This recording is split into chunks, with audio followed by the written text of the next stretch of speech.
When the young lady first awoke, she immediately realized that she had only a vague memory of the preceding night, Halloween night. She had no clue where she was, no, nor could she even see out around her when she first opened her big dark eyes. After a moment of intensely concentrated thought, she began to recall an image of being offered an alcoholic drink for some older guys, and then another, and then another. Then all else of that night was a total blank. Her head pounded and ached, and so too her body, and having been a virgin up until the night before, she could easily tell from the pain and discomfort down there that she no longer was. As she had only just turned 14 a week before this Halloween, this fact of course bothered her. However, the time for considering this was definitely not now, as there were much more pressing concerns to contend with. Slowly she rose from where she'd been laying, a thin cot she quickly guessed from the feel of it, and noticed that a very dim light shone a few feet ahead of her position. Suddenly she noticed this light subtly glinting off the thick steely bars all around her, and she knew that she was trapped in a cell. She slowly stood up and went forward, going only a few steps before stopped by steely and very real bars.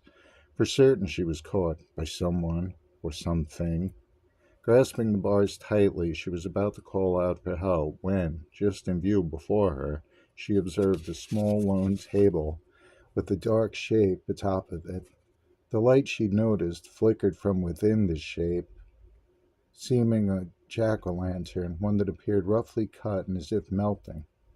She glanced away anxiously and then proceeded to call out for help. Only a disordered, mechanized voice ever made itself known to her. "I suppose you want to know first where you are and why you are here." The voice boomed and nagged, frightening in its monosyllabic tone. "You attended a party some hours ago that you shouldn't have, considering your age and nature of this party," the voice went on. "I can only imagine that you were instructed not to attend." She, of course, could not deny that her father had indeed strictly forbade her from attending this particular Halloween party, and had even attempted unsuccessfully to lock her in her room like some unruly child. But, simply put, she snuck out as soon as he went to sleep, just after 11 p.m. The voice pursued, "It may interest you to know that you were raped last night, before I stepped in." The eerie mechanical voice trailed off, almost humanly. Jack-o'-lantern Part 2. Instantly the girl felt ashamed, regretting her rash obstinacy, and she briefly began to wonder, if she were to make it out of this nightmare, alive that was, what her father would say. "I don't think he'll be able to look me in the eyes again," she thought.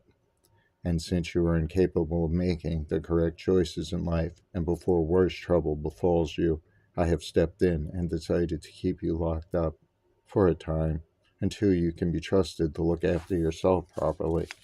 With both hands now firmly grasping the bars of her makeshift cage, the girl wanted only to scream, to shout her understandable defiance and dread of what she could so very easily be in store for her in the coming moments. However, as something seemed faintly familiar about this sanctimonious speech, she resisted the urge for now to scream, and instead stood transfixed, looking utterly confused as well as distracted. "You were of course treated while unconscious, but I did bring a small reminder of your present dilemma, something special I obtained for you, for purely therapeutic purposes." Suddenly the flick of a light switch could be faintly overheard, and then immediately one single dull light bulb came on directly overhead, just outside the girl's cell. And she saw finally what rested and glowed like a jack-o'-lantern upon the table before her. There, perched only a few feet from her, the girl saw not an oddly shaped Halloween pumpkin, but the neatly capitated head of a male, presumably one of the ones that had attacked her that evening, all hollowed out, with a candle burning within like some macabre Halloween party decoration. The girl's eyes abruptly went wide, and she began shrieking wildly at the grim sight. And so she didn't hear as supple footsteps began to steadily fade from the awful scene. Jack-o'-lantern Part 3. The body of the strange voice that had just been so lately preaching to the girl walked slowly out of the area. This person, for it was a person, was sympathetic to the screams of terror it had inspired, but was in no way willing to do anything to see them cease. Not now.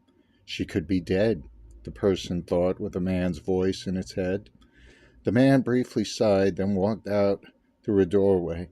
Light suddenly beamed through and all around, and this man took on a form, that of a simple, average middle-aged man with a subtle pot for a stomach and a balding head and scraggly beard.